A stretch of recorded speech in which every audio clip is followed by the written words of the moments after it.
আসলে এই পৃথিবীতে আমরা সকলেই একবার ভেবে দেখি তো যে এই পৃথিবীতে দুনিয়াবি জড় জগতে থেকে আল্লাহ এবং আল্লাহ রাসূলের নৈকট্য কোনো ব্যক্তি লাভ করেছে কিনা এবং আল্লাহ এবং আল্লাহ রাসূলের প্রেমে সূক্ষ্ম প্রেমিক দুনিয়াবি জড় জগতে থেকে কেউ হয়েছে কিনা।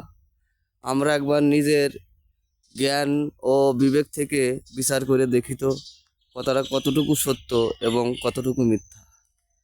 তাই যদি হতো যে মহামানবকে সৃষ্টি না করলে দুনিয়া সৃষ্টি করা হতো না।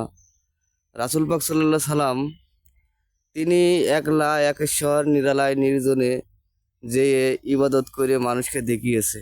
কোনো দরকার ছিল না আমাদের অবুঝ মানুষকে বোঝানোর জন্য।